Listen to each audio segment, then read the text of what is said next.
사람들은 흔히 말합니다. 노후의 천국은 이런 곳이라고요. 호텔처럼 깔끔한 시설, 항상 웃는 직원들, 언제든 치료받을 수 있는 의료 시스템, 그리고 무엇보다 자식에게 짐이 되지 않는 삶.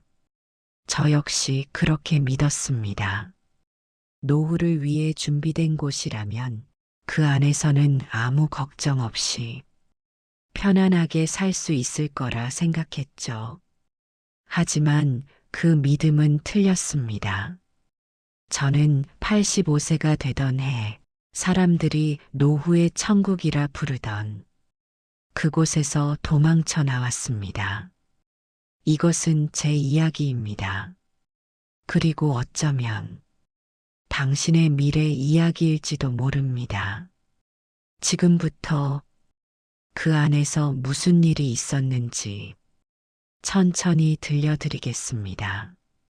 그날은 제 85번째 생일이었습니다. 하지만 아침은 평소와 다르지 않았습니다. 창밖으로 새소리가 들렸고 햇살이 커튼 사이로 스며들었지만 집안은 너무나 조용했습니다. 전화벨은 울리지 않았고 문자 하나 오지 않았습니다. 침대에서 일어나 거실로 나왔습니다. 텅 빈 식탁 위에는 어제 저녁 먹다 남은 반찬 하나가 쓸쓸하게 놓여 있었습니다. 거울 속에는 주름이 깊게 패인 얼굴과 완전히 휘어진 머리카락의 노인이 서 있었습니다. 언제부터였을까요?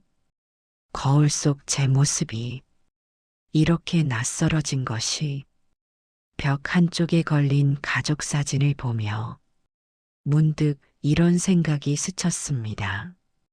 언제부터 이렇게 혼자가 됐을까? 사진 속에는 웃고 있는 가족들이 있었습니다. 남편과 저, 두 아들과 며느리들, 그리고 3명의 손주들. 하지만 지금 이 집에는 저 혼자뿐입니다. 냉장고 문을 열었습니다. 반찬통 몇 개와 유통기한이 지난 우유 한 팩. 축하받아야 할 날이었지만 그날의 공기는 유난히 차갑고 조용했습니다. 오후가 되어서야 둘째 아들에게서 짧은 문자가 왔습니다. 엄마 생신 축하해요. 바빠서 못 가요. 고작 한 줄이었습니다. 저는 답장도 하지 않았습니다. 무슨 말을 해야 할지 몰랐기 때문입니다. 50년 전 남편을 처음 만난 날을 기억합니다. 그때 저는 25이었고 그는 28이었습니다. 친구의 소개로 만난 자리에서 그는 수줍게 웃으며 제게 커피 한 잔을 건넸습니다. 설탕 넣으세요? 그 한마디가 50년을 함께할 인연의 시작이었습니다. 결혼 후 우리는 작은 아파트에서 시작했습니다. 돈은 없었지만 꿈은 많았고 서로만 있으면 충분했습니다. 첫째가 태어났을 때 남편은 새벽까지 일하고 돌아와 잠든 아기 얼굴을 하염없이 바라보곤 했습니다. 이 아이 때문에라도 더 열심히 살아야겠어.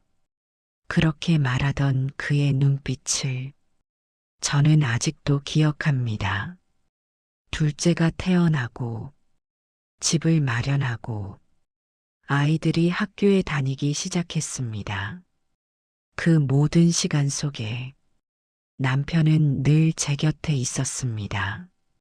힘들 때도 행복할 때도 그저 당연한 듯 함께였습니다. 결혼 40주년이 되던 해 남편은 제게 편지를 써줬습니다. 당신과 함께한 40년이 내 인생 전부였소. 앞으로도 계속 함께하고 싶소. 그때만 해도 우리에게 시간이 많이 남아있다고 생각했습니다. 그러나 2년 뒤 남편은 갑자기 쓰러졌습니다. 뇌출혈이었습니다. 병원으로 실려갔고 중환자실에서 사흘을 버텼지만 결국 눈을 뜨지 못했습니다. 마지막 순간 그의 손을 잡고 있었습니다. 따뜻했던 손이 점점 차가워지는 것을 느끼며 저는 아무 말도 할 수 없었습니다. 장례식장은 많은 사람들로 북적였지만 제게는 아무 소리도 들리지 않았습니다. 모든 것이 마치 꿈 같았습니다. 그의 안경이 거실 탁자 위에 있었습니다. 옷장을 열면 그의 옷들이 걸려 있었고 욕실에는 그가 쓰던 면도기가 그대로였습니다. 하지만 사람은 없었습니다. 그날부터 집은 여전히 그대로였지만 사람의 온기만 사라졌습니다. 아침에 눈을 뜨면 습관적으로 옆자리를 확인했지만 빈자리뿐이었습니다. 식사를 하면서도 자꾸 2개의 그릇을 꺼냈다가 다시 넣곤 했습니다. 밤이 되면 더욱 견디기 힘들었습니다. 50년 동안 매일 밤 함께 누워있던 사람이 이제는 없다는 사실이 너무나 비현실적이었습니다. 아이들은 처음엔 자주 찾아왔습니다. 하지만 시간이 지나자 각자의 삶이 바쁘다며 연락을 미뤘습니다. 엄마 미안해요. 이번 주는 정말 바빠서 처음엔 이해했습니다. 아이들도 각자 살아야 하니까요. 하지만 점점 그 간격이 길어졌습니다. 일주일이 한 달이 되고 한 달이 2달이 되었습니다. 집은 날이 갈수록 너무 넓고 너무 조용해졌습니다. 그렇게 1년이 지난 어느 토요일 오후였습니다. 혼자 식사를 마치고 설거지를 하던 중이었습니다.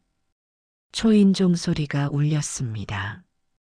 문을 열었을 때 그곳에는 큰아들이 서 있었습니다. 뒤에는 며느리도 함께였습니다.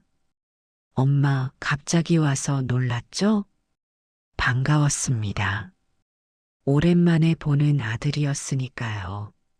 하지만 뭔가 그들의 표정이 평소와 달랐습니다. 거실에 앉아 차를 마시면서 아들은 조심스럽게 말을 꺼냈습니다. 엄마, 요즘 어떻게 지내세요? 그냥 지내지. 혼자 계시기 힘드시죠? 그 질문에 저는 대답하지 못했습니다. 힘들다고 말하면 아들이 걱정할 것 같았고 괜찮다고 하면 거짓말 같았기 때문입니다. 며느리가 가방에서 팸플릿 하나를 꺼냈습니다. 고급 실버타운의 안내 책자였습니다. 저희가 정말 좋은 곳을 알아봤어요. 사진 속에는 아름다운 정원과 깨끗한 건물들이 보였습니다. 아들이 설명을 이어갔습니다. 여기는 호텔 수준의 시설이에요. 24시간 의료진이 상주하고 다양한 프로그램도 있어요. 같은 또래 분들도 많으시고 말만 들으면 부모를 걱정하는 아들의 배려처럼 보였습니다. 하지만 그 말을 듣는 내내 제 마음속에서는 다른 의미로 들려왔습니다. 이제 이 집을 떠나라는 말, 혼자 있는 엄마를 더 이상 감당할 수 없다는 뜻. 그래도 이 집에는 아버지 추억이 있잖니. 제가 조심스럽게 말했습니다. 아들은 잠시 망설이다가 이렇게 말했습니다. 엄마, 그래서 더 힘드신 거잖아요. 매일 아빠 생각만 하시면서 혼자 우시는 것. 저희도 알아요. 그 말에 저는 할 말을 잃었습니다. 아들이 계속 말했습니다. 여기 가시면 새로운 사람들도 만나시고 프로그램도 참여하시면서 더 건강하게 사실 수 있어요. 그게 엄마한테도 좋고 저희도 안심이 되거든요. 안심이라는 단어가 가슴에 박혔습니다. 아이들은 제가 걱정돼서가 아니라 자신들의 안심을 위해 이 제안을 하는 것이었습니다. 하지만 뭐라 말할 수 있었을까요? 저는 그날 아무 말도 하지 못했습니다. 그저 고개만 천천히 끄덕였습니다. 아들은 안도한 듯 웃었습니다. 잘 생각하셨어요, 엄마. 다음 주에 같이 견학 가볼까요? 그렇게 제 인생의 다음 장이 결정되어 버렸습니다. 실버타운에 처음 들어간 날을 저는 아직도 기억합니다. 5월의 어느 화창한 날이었습니다. 정문을 지나자 잘 가꿔진 정원이 펼쳐졌습니다. 색색의 꽃들이 피어 있었고 분수가 시원하게 물을 뿜어냈습니다. 어머, 여기 정말 좋네요. 함께 온 며느리가 감탄했습니다. 안내를 맡은 직원은 밝게 웃으며 시설을 소개했습니다. 저희는 어르신들의 행복한 노후를 위해 최선을 다하고 있습니다. 1층에는 로비와 식당, 2층에는 요가실과 문화센터, 3층에는 의료실과 물리치료실이 있었습니다. 제가 배정받은 방은 4층 끝에 있었습니다. 방문을 열자 깔끔한 원룸 구조의 공간이 나타났습니다. 창밖으로는 정원이 한눈에 내려다 보였습니다. 엄마, 여기 좋죠? 뷰도 좋고 깨끗하고 아들이 만족스러운 표정으로 말했습니다. 첫 주는 정말 천국 같았습니다. 아침마다 식당에서 따뜻한 밥과 반찬이 제공됐고 점심 후에는 산책 프로그램이 있었습니다. 저녁에는 영화 상영이나 음악회가 열렸습니다. 같은 층에 계신 박 할머니를 만났습니다. 저와 비슷한 나이에 단정하고 온화한 분이었습니다. 저도 2달 전에 들어왔어요. 여기 참 좋더라고요. 혼자 있을 때보다 훨씬 편해요. 박 할머니의 말에 저도 조금씩 마음이 놓였습니다. 어쩌면 아들의 선택이 옳았을지도 모른다고 생각하기 시작했습니다. 매일 오전 10시에는 요가 수업이 있었고 오후 2시에는 서예나 그림 수업이 있었습니다. 처음으로 제 자신을 위한 시간을 갖게 됐습니다. 밤에는 다른 할머니, 할아버지들과 담소를 나누며 차를 마시곤 했습니다. 우리 아들이 여기 보내줘서 정말 고맙더라고 한 할머니가 말했습니다. 맞아요. 집에 혼자 있을 때보다 여기가 훨씬 나아요. 다들 고개를 끄덕였습니다. 그때는 몰랐습니다. 그 평온이 아주 잠시뿐이라는 사실을. 3개월이 지나자 작은 변화들이 눈에 띄기 시작했습니다. 처음에는 아주 사소한 것들이었습니다. 식사 시간이 조금씩 불규칙해졌습니다. 어느 날은 6시에 저녁이 나오고 어느 날은 7시가 넘어서야 식사가 준비됐습니다. 반찬의 가짓수도 줄어들었습니다. 입주 초기에는 6가지가 넘는 반찬이 나왔지만 이제는 서너 가지로 줄었습니다. 요즘 식사가 좀 부실해진 것 같지 않아요? 박 할머니가 조심스럽게 물었습니다. 저도 그렇게 느꼈어요. 다른 할머니도 고개를 끄덕였습니다. 프로그램도 변했습니다.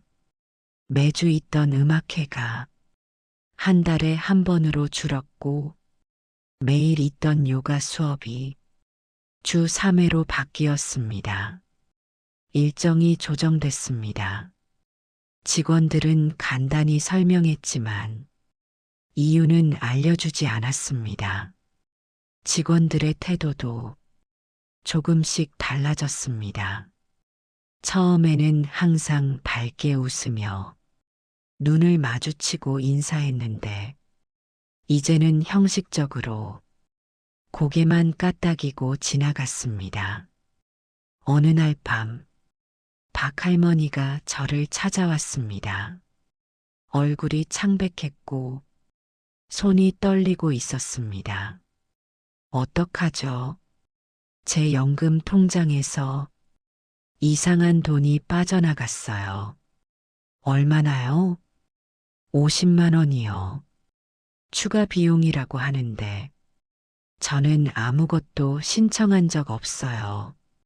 박 할머니는 울먹이며 말했습니다. 사무실에 가서 물어봤더니 계약서에 다 나와 있다고. 그런데 저는 그런 거 몰랐어요.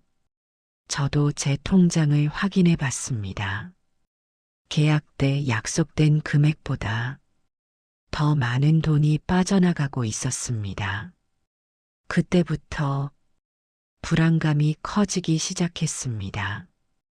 결정적인 사건은 어느 여름밤에 일어났습니다. 옆방에 계시던 정 할아버지가 가슴 통증으로 쓰러졌습니다. 새벽 2시쯤이었습니다. 복도에서 신음소리가 들렸고 저는 급히 나가봤습니다. 정 할아버지가 복도 바닥에 쓰러져 계셨습니다. 가슴을 움켜쥐고 식은땀을 흘리고 계셨습니다. 할아버지, 정신 차리세요. 저는 비상벨을 눌렀습니다. 한참을 기다렸지만 아무도 오지 않았습니다. 다시 눌렀습니다. 그리고 또 눌렀습니다. 10분이 지나서야 한 직원이 나타났습니다. 무슨 일이세요? 할아버지가 쓰러지셨어요. 빨리 의사 선생님 불러주세요. 지금 간호사가 자리에 없어요. 조금만 기다리세요. 지금 당장 필요하다고요. 제가 소리쳤지만 직원은 느긋하게 전화를 걸더니 사라졌습니다. 20분이 더 지나서야 간호사가 나타났습니다. 그제야 119에 연락이 갔고 구급차가 왔습니다. 정 할아버지는 병원으로 실려갔습니다. 다행히 큰 문제는 없었지만 골든타임을 놓칠 뻔했습니다. 그 사건 이후 많은 사람들이 불안해했습니다. 24시간 의료진이 있다고 했는데 응급 상황에도 이렇게 느린데 우리가 정말 안전한 건가요? 사람들이 수군댔습니다. 하지만 관리실의 대답은 차가웠습니다. 불가항력적인 상황이었고 최선을 다했습니다. 그 한마디로 모든 게 끝났습니다. 그날 밤 저는 잠을 이룰 수 없었습니다. 만약 제가 쓰러지면 누가 도와줄까? 만약 밤에 무슨 일이 생기면 제때 도움을 받을 수 있을까? 두려움이 밀려왔습니다. 며칠 뒤 더 충격적인 일이 있었습니다. 저녁 산책을 마치고 건물로 돌아오던 길이었습니다. 1층 사무실 옆을 지나가는데 창문이 조금 열려 있었습니다. 안에서 직원들의 대화가 들려왔습니다. 이제 3개월 지났잖아. 서비스 좀 줄여도 돼. 그래, 초반에만 잘해주면 되지. 어차피 다들 잘 잊어버리잖아. 그 말을 듣는 순간 머릿속이 하얘졌습니다. 계약 연장 시즌 되면 또 좀 잘해주다가 다시 원래대로 돌리면 돼. 맞아. 이 일 10년 했는데 다 그런 거야. 웃음소리가 들렸습니다. 제 다리가 굳어버렸습니다. 그제야 모든 게 이해됐습니다. 처음 3개월간의 천국은 단지 쇼였다는 것. 우리를 안심시키기 위한 계산된 친절이었다는 것. 그날 밤 저는 박 할머니를 찾아갔습니다. 할머니, 저 오늘 이상한 걸 들었어요. 제가 들은 대화를 전했습니다. 박 할머니의 얼굴이 굳었습니다. 그럼 우리는 뭐예요? 사람이 아니라 돈인가요?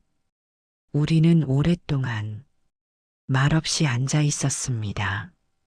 결정타는 손주의 생일이었습니다. 큰아들의 딸, 제 첫 손녀가 8살 생일을 맞았습니다. 아들에게서 전화가 왔습니다. 엄마, 서연이 생일이에요.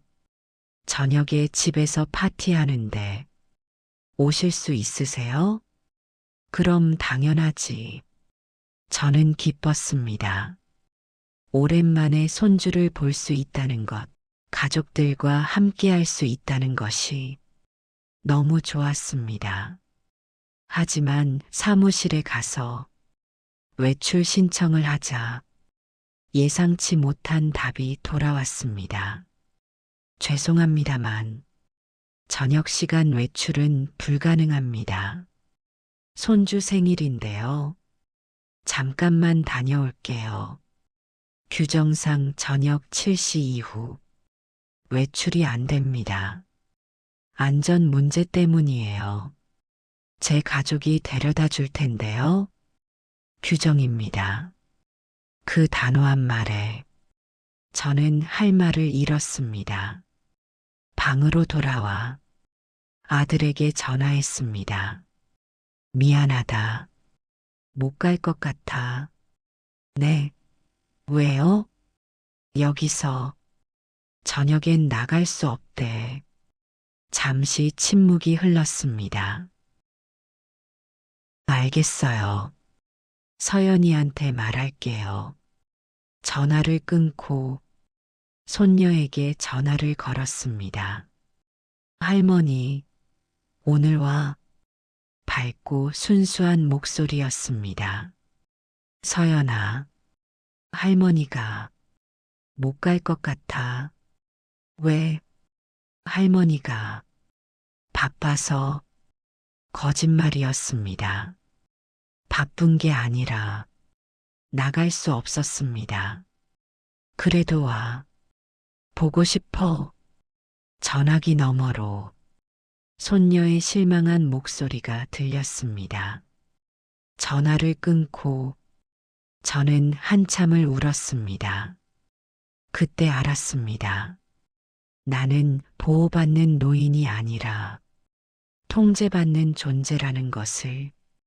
자유가 없는 이곳은 아무리 좋아 보여도 감옥과 다르지 않다는 것을. 그날 밤 저는 결심했습니다. 여기서 나가야겠다고. 다음 날 아침 박 할머니를 찾아갔습니다. 할머니, 저 여기서 나가려고요. 박 할머니는 놀란 표정이었습니다. 나가요? 어디로? 집으로요. 아니면 어디든. 여긴 아니에요. 박 할머니는 한참을 생각하더니 조용히 말했습니다. 저도 생각해 봤어요. 나가는 거. 우리는 함께 탈출 계획을 세우기 시작했습니다. 먼저 증거를 모았습니다. 부실해진 식사 사진, 취소된 프로그램 기록, 정할아버지 사건 당시의 대응 시간, 설명 없이 빠져나간 비용 내역, 직원들의 부적절한 태도, 하나씩 기록하고 사진을 찍었습니다. 몇 주 동안 조용히 준비했습니다. 다른 어르신들과도 이야기를 나눴습니다. 저도 불만이 많아요. 하지만 나가면 어디로 가죠? 아들이 여기 보낸 건데 제가 나간다고 하면 아들이 실망할까봐. 많은 분들이 나가고 싶어도 나갈 수 없었습니다. 어디로 갈지 몰라서 가족에게 짐이 될까봐, 다시 혼자가 되는 게 두려워서. 하지만 저는 달랐습니다. 자유 없는 안전보다는 불안하더라도 자유가 있는 곳에서 살고 싶었습니다. 준비가 끝났습니다. 어느 월요일 오전, 저는 관리실을 찾아갔습니다. 박 할머니도 함께였습니다. 계약을 해지하러 왔습니다. 관리자의 얼굴이 굳었습니다. 갑자기 왜 그러세요? 여기서 더 이상 살 수 없을 것 같아서요. 무슨 불만이 있으세요? 말씀하시면 개선하겠습니다. 이미 늦었어요. 그리고 이건 한두 가지 문제가 아니에요. 저는 준비한 자료를 내밀었습니다. 관리자는 자료를 훑어보더니 표정이 어두워졌습니다. 이건 오해가 있으신 것 같은데요. 오해가 아닙니다. 제가 직접 보고 겪은 일이에요. 그래도 계약 기간이 남았고 위약금 내겠습니다. 지금 당장 계약 해지 서류 주세요. 제 단호한 태도에 관리자는 더 이상 말하지 못했습니다. 일주일 뒤 저는 실버타운을 나왔습니다. 박 할머니도 함께였습니다. 정문을 나서는 순간 가슴이 뛰었습니다. 5개월 만에 맞는 자유였습니다. 아들은 처음에 화를 냈습니다. 엄마, 왜 그러세요? 거기가 얼마나 좋은 곳인데. 너한테는 좋은 곳이었을지 몰라도 엄마한테는 감옥이었어. 뭐가 그렇게 불만이에요? 저는 차분하게 설명했습니다. 부실한 서비스, 응급상황 대응 미흡, 설명 없는 추가 비용, 외출 제한, 그리고 무엇보다 사람이 아닌 관리 대상으로 취급받는 기분. 아들은 말이 없었습니다. 엄마가 행복하지 않으면 아무 의미 없는 거야. 이제 엄마가 선택할게. 지금 저는 아이들 집 근처의 작은 아파트에서 살고 있습니다. 방 2개짜리 작은 공간이지만 여기는 제 선택으로 온 곳입니다. 아침에 눈을 뜨면 커튼을 직접 열고 커피를 직접 내립니다. 산책하고 싶으면 언제든 나갑니다.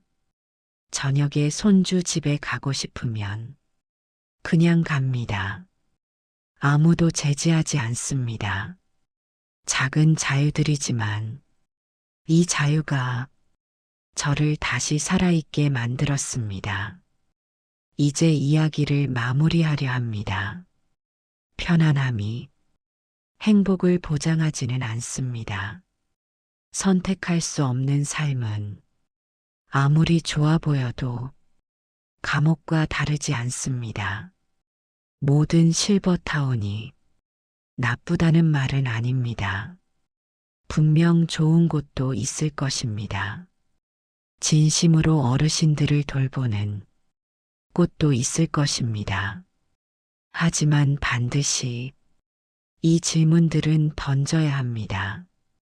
정말 자유로운가? 정말 안전한가? 정말 사람답게 대하는가? 그리고 가장 중요한 질문, 본인의 의지로 선택한 것인가? 노인이 된다는 것은 선택권을 잃는다는 뜻이 아닙니다. 나이가 들었다고 해서 누군가의 결정에 순종해야 하는 것도 아닙니다. 85세에 저는 다시 선택했습니다. 나이는 숫자일 뿐이고 삶에는 끝이 없다는 것을 다시 한번 깨달았습니다. 지금도 저는 매일 아침 일어나 오늘 무엇을 할지 선택합니다. 어디로 갈지, 누구를 만날지, 무엇을 먹을지. 작은 선택들이지만 그 선택들이 모여 제 인생이 됩니다. 지금 이 이야기를 듣고 있는 당신에게도 아직 선택할 권리는 남아 있습니다. 부모님이라면 본인의 뜻을 존중받을 권리가 있습니다. 자녀라면 부모님의 선택을 존중할 의무가 있습니다. 편안보다는 행복을, 안전보다는 자유를, 시설보다는 존엄을 우선으로 생각해 주세요. 그 권리를 절대 남에게 넘기지 마세요. 마지막으로 이것만은 기억해 주세요. 좋은 노후는 좋은 시설에서 오는 게 아니라 스스로 선택할 수 있는 자유에서 옵니다. 여러분 모두 그 자유를 지키시길 바랍니다. 들어주셔서 감사합니다.